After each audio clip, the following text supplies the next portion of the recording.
são vendidos de forma astronômica, nem todas as famílias conseguem, e termina o ano letivo, nós depois vimos esses livros a ser vendidos por 500 kwanzas, 250 kwanzas. Que mecanismos devem ser feitos? Olha, usou um termo muito interessante, falta de patriotismo. Quando uma sociedade quer desenvolver, a chave é a educação. A educação, de fato. Conhecer o seu território, conhecer a sua população é fundamental para que se faça uma distribuição equitativa, né? Uma distribuição saudável. Então, se tu tens um povo, não conheces o seu povo, a localização do seu povo, você não vai conseguir distribuir melhor.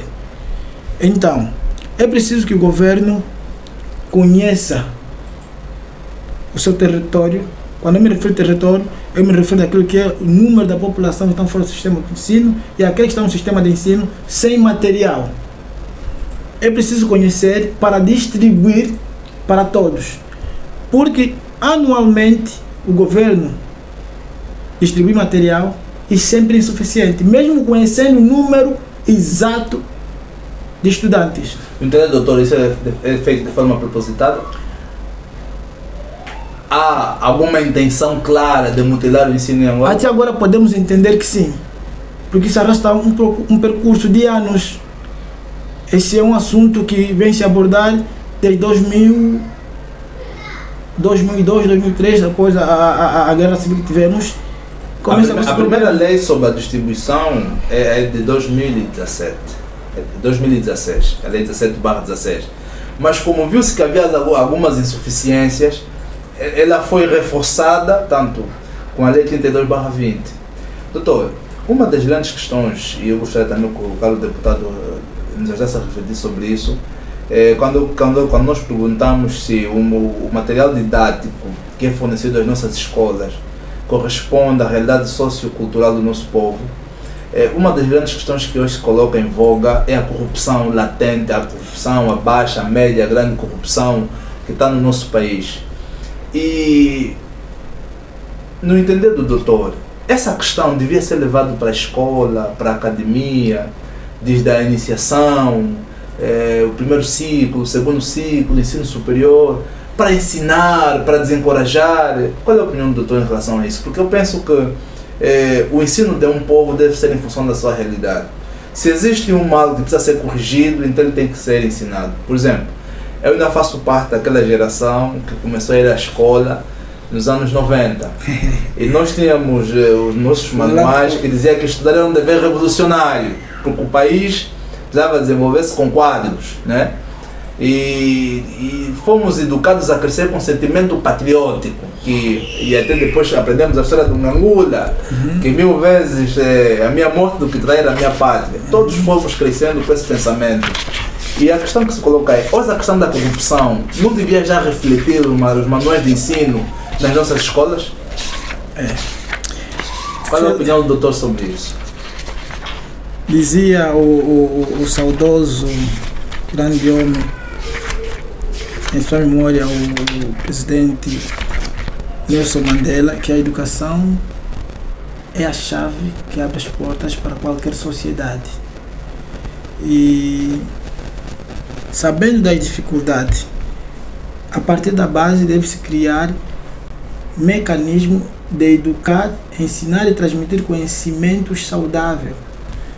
E esses conhecimentos devem parar em volta de tudo aquilo que é positivo, guiar o menino no caminho que deve andar, como diz a Bíblia Sagrada. Exatamente. Ensinar o filho no caminho que deve andar. E mesmo depois de grande não se esquecerá dele. Certo, certo.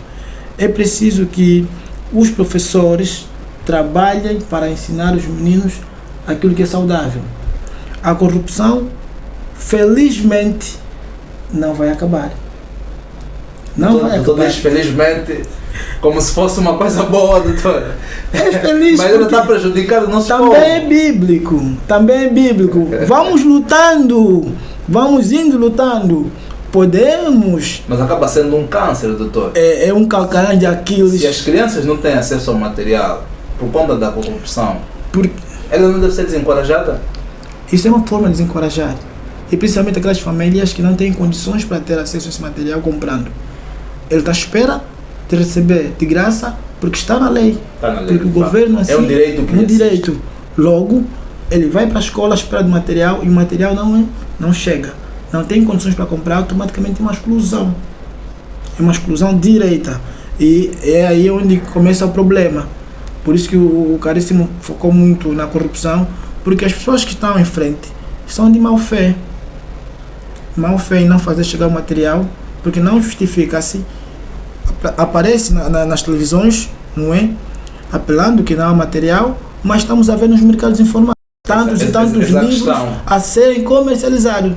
De onde vêm esses livros? Pagos pelo governo, para distribuir para as crianças. Aparecem no mercado informal. Que medidas devem ser tomadas para essas pessoas? Desencorajá-los a não fazer uma divisão e incentivá-los. Vamos organizar bem isto. As principais medidas que devem ser tomadas é, primeiro,